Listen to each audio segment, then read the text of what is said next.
What's up, everybody? I finally got a game for you. Um, yeah, it's been taking a while to actually get a game and have time to record it. But, yeah, this time I am playing Riven. Going to be playing solo top. And as you can see, I have the Battle Bunny Riven skin, the much requested fan community skin that they made for, like, April Fools, I guess. Her tail moves. It's funny. She has a carrot on her belt, and her sword turns into a giant carrot. So, yeah. I'm going to be going top with Riven. Riven is I guess you could call her a AD. She's kind of an AD caster, and she does a lot of damage. She has no mana whatsoever, no resource at all. The only thing that you have to worry about is cooldowns. I generally tend to prefer champions that have no resources. I'm not very good at managing mana. But, alright, so I'm going to start with Quath and 5 potions because, let's see, who do they have? They have Poppy, Akali, Wukong, Zen, and Misfortune. I was thinking Wukong was going to be going top, but he's going to go mid, and I'm going to fight Poppy, which is kind of funny because Poppy has a terrible early game, and I basically capitalize on that really heavily. Even though I make a few mistakes, I still pretty much dominate her in lane. But I'm not gonna do very well until later in the game, though, kills wise. So let's see. I'm basically sitting here defending for Lee Sin. I'm gonna go give him some damage on wolves and help him with blue. So, alright. So I start with Riven. I start her Q first. Her Q is Broken Wings. Let's see right there, that's what it is. That's what I just did. You can bounce, kind of like bounce, I guess. That's kind of why they made Bunny Riven, because she hops. But you bounce towards your cursor when you hit Q. You move a little bit, you do a little dash. It does a decent amount of damage. And on the last one, you knock up anything, or well, kind of knock back. It's kind of a tiny CC, but it's pretty helpful.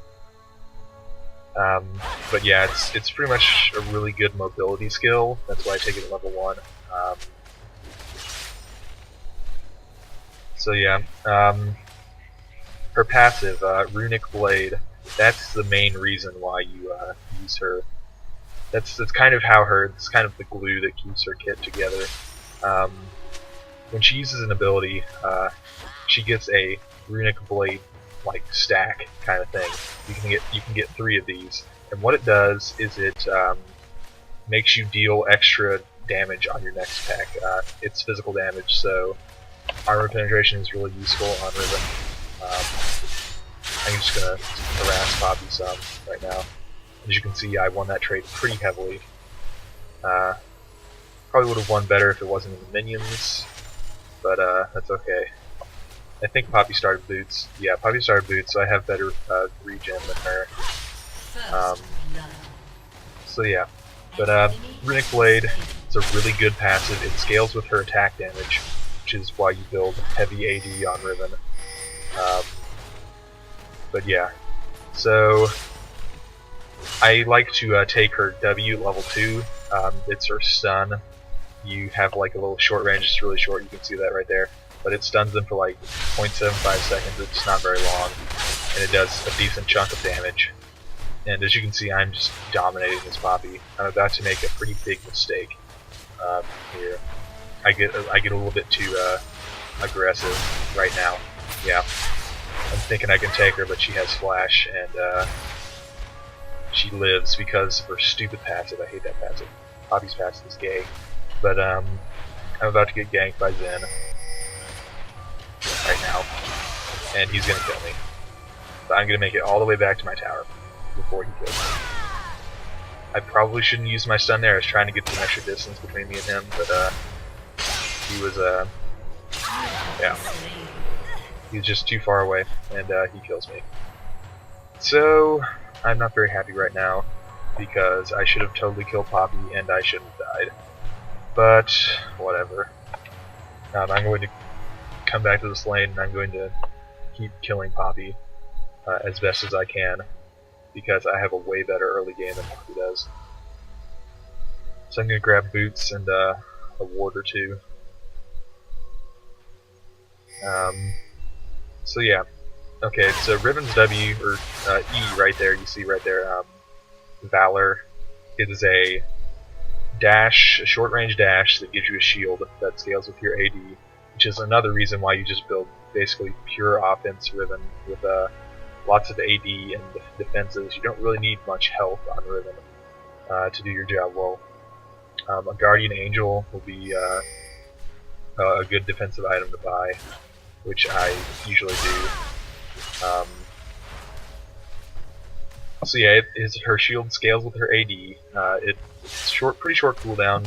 I like to buy cooldown on Riven.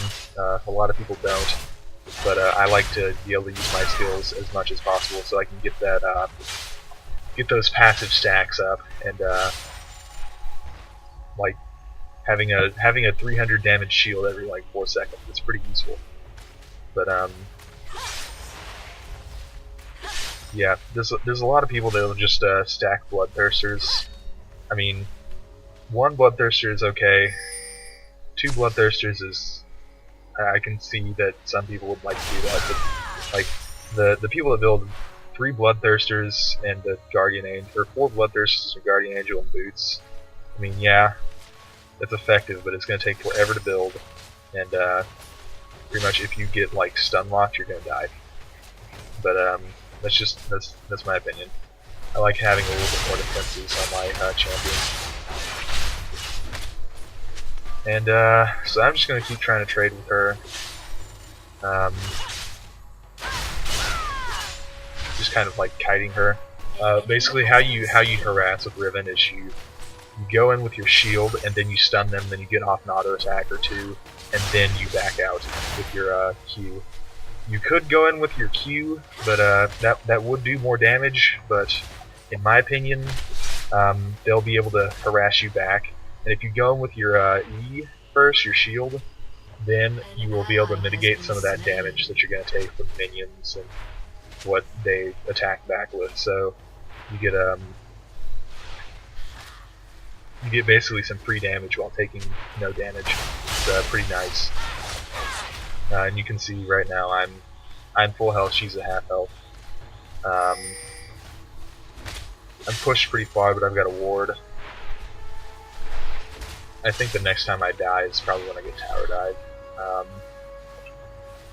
Yeah, I think I die 3 times in this game, and they're all early game, so yeah. But yeah, so I have boots and a cloth and potions. So I'm going to turn that cloth into a Wriggles. A lot of people just skip the Wriggles and go straight to a Bloodthirster, but I think when you've got like a top lane and you need sustain, I mean Bloodthirster does give sustain, but I like that free ward, I like the armor, I like the lifesteal. I know you get lifesteal from Bloodthirster, but I just like Wriggles. Wriggles is a good item. It helps you with the dragon and Baron and all that good stuff. So the main reason why you build like just flat defenses on Riven instead of health is because if you get enough AD, your shield is going to be pretty high base or pretty high value. So you don't need health, you need armor to make that shield last longer. Or armor and magic resist to make that shield last longer. So usually the defensive items that I buy will be a Wriggles and a Guardian Angel, and usually the new item, the new AD caster item that I really like, the Mauve Malmortius. It builds out of a Hex Drinker and a pickaxe. Pretty good item. A lot of people say that the passive, yeah, that one, is kind of useless on people that aren't like Tryndamere, because you have to be low health to get the most out of it. But realistically, you're never going to be at full health in a fight, so it's always useful to have extra AG for how much health you're missing. If you have like lots of sustain, and here we go, I'm going to go in on her and I think I was mashing W and it did nothing there. I was pretty pissed about that. I totally could have killed her, but yeah. So what was I talking about? Oh yeah, Maw of Malmortius. Yeah, I really like the item. It gives you a shield. It gives you a magic resist or a magic absorbing shield if you get to low health, which is really useful on Riven because more shields is better. If you can get as many shields as you can on Riven, that's awesome. But it gives magic resist too. Gives lots of AD. It's just pretty much a really good item for Riven, and I don't know why more people don't build it. Especially if you get a Guardian Angel, because then like you're fighting to the death because you know you have your Guardian Angel up, so you're getting a lot of AD from that passive. But I just don't know why a lot more people don't buy it. So bottom goes down, and I go ahead and I'm gonna wait out for my Wriggles. Usually I'll go Wriggles, then a Brutalizer, and then I'll build either Bloodthirster or Maw of Malmortius Hex Shrinker, usually first, depending on what's getting fed. If it's an AD getting fed, I probably won't go for the Maw just yet. And if it's an AD getting fed, then I will definitely go for the Maw. But let's see, I have 111 attack damage, plus 35. So let's see, how much is my passive doing? It's doing 9 plus 17.5, so yeah, let me do some quick math, if I can actually do math. Yeah, so her passive damage scales at half of her bonus attack damage, which is pretty ridiculous, because once you get up to like 300 attack damage, you're getting basically an extra 50 or 60 attack damage on your extra on your basic attacks, plus that base value, which is actually not that negligible. So it's pretty epic. So I guess I haven't talked about my skill order. I max her W first. That cooldown on that stun is really, really useful. It's also the most reliable way she has to harass. I think if you max your Q first, it will technically have better damage, but realistically you're not ever going to get all of your Q off. It's more of a mobility skill. I mean, I guess I just got it all off right there, but I prefer having that stun than the cooldown on the stun. And then next I will max her E, and that's also nice to have that cooldown. I'll max her Q last. But the increased damages, or the increased, I guess you could say, health on her shield is probably why I max it first, or second. But yeah, her ultimate, I didn't even talk about it. Blade of the Exile. What you do is she reforms her sword for 15 seconds there. You get 20% extra attack damage. That's 20% of your total attack damage, not just your base or your extra. So it's pretty good. And you can also use that. I guess you saw it earlier when I tried to kill Poppy, but you saw the I just basically shot out a cone, kind of a nuke, that it does pretty crappy damage if they're at full health, but it scales on how much health they're missing, so it's a great execution move. So yeah, I'm just basically making this Poppy's life hell, and everybody else is doing pretty well, I think. Yeah, well, actually no, just Lux. Lux is doing pretty